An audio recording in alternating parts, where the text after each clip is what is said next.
1895 সালে Alfred Nobel প্রথম যে 6টি পুরস্কার দেওয়ার ঘোষণা দিয়েছেন তার মধ্যে শান্তিতে নোবেলও রয়েছে।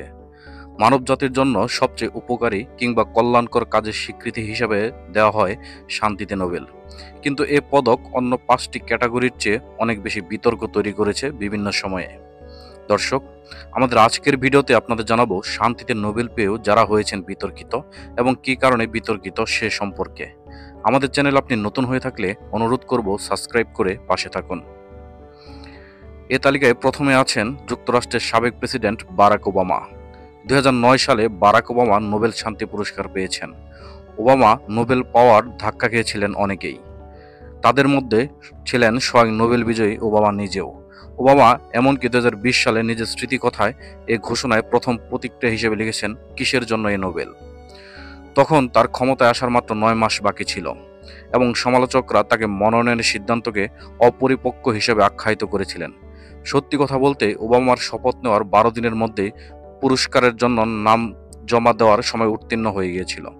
এরপর 2015 সালে নোবেল ইনস্টিটিউটের সাবেক পরিচালক গের ল্যান্ডেনস্ট্যান্ড বিবিসিকে বলেছিলেন যে কমিটি এই সিদ্ধান্ত নিয়েছিল তারা এর জন্য দুঃখ প্রকাশ করেছে। ওবামার 2 মেয়াদের সময়কালে যুক্তরাষ্ট্রের সেনাবাহিনী আফগানিস্তান, ইরাক ও সিরিয়ায় যুদ্ধরত ছিল এবং এর মদতদাতা ছিল ওবামা নিজেই। বিতর্কিত তালিকায় দ্বিতীয় নম্বরে আছেন ইয়াসির আরাফাত। 1994 সালে নোবেল পুরস্কার দেওয়া হয় প্রয়াত এই ফিলিস্তিনি নেতাকে। একই সঙ্গে পুরস্কার দেওয়া হয়েছিল তখনকার ইসরায়েলের প্রধানমন্ত্রী আইজাক রবিন ও পররাষ্ট্রমন্ত্রী শিমন পেরেসকে। মূলত ফিলিস্তিনি ও ইসরায়েলের দ্বন্দ্ব অবসানে শান্তি চুক্তির জন্য তাদের যৌথভাবে পদক দেওয়া হয়েছিল। কিন্তু একসময় প্যারামিলিটারির সঙ্গে জড়িত থাকা ইয়াসির আরাফাতকে পুরস্কার দেওয়া নিয়ে বিতর্ক হয় ইসরায়েল ও এর বাইরে। এমনকি এ মনোনয়ন নিয়েও বিভক্তি দেখা দেয় নোবেল কমিটির মধ্যে। কমিটির একজন সদস্য প্রতিবাদে পদত্যাগ করেছিলেন। বিতর্কিত এই তালিকায় আছেন অং সান সুচি।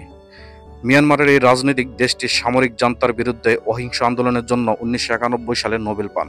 কিন্তু এর 20 বছর পর তার দেশ রোহিঙ্গা মুসলিম গণহত্যা ও ব্যাপক মানবাধিকার লঙ্ঘনের অভিযোগে তীব্র সমালোচনার মুখে পড়েন তিনি। রাখাইনের ঘটনাকে জাতিসংঘ একে গণহত্যা হিসেবে বর্ণনা করেছেন। এমনকি তার পদক প্রত্যাহারের দাবি উঠেছে, যদিও নিয়ম অনুযায়ী সেটি করা যায় না। এ তালিকায় আছেন আবিই আহমেদ। ইথিওপিয়ার প্রধানমন্ত্রী আবিই আহমেদকে 2020 সালের ডিসেম্বরে নোবেল দেওয়া হয়। ইরিত্রিয়ার সঙ্গে দীর্ঘদিনের সীমান্ত সংঘাত নিরসনের উদ্যোগ নেওয়ার জন্য তাকে এই পুরস্কার দেওয়া হয়। কিন্তু 1 বছর যেতে না যেতে এই পুরস্কারের যথার্থতা নিয়ে প্রশ্ন ওঠে, কারণ নিজ দেশের ট্রাইগের উত্তরাঞ্চলে সেনা মোতায়েন নিয়ে আন্তর্জাতিক সম্প্রদায়ের সমালোচনার মুখে পড়েন তিনি। সেখানে লড়াইয়ের কয়েক হাজার মানুষ নিহত হন এবং জাতিসংঘের এক হৃদয় বিদারক বিপর্যয় হিসেবে আখ্যায়িত করে।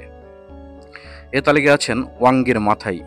প্রয়াত এই কেনিয়ান পরিবেশবিদ ছিলেন আফ্রিকান নারী, যিনি 2004 সালে নোবেল জয় করেন।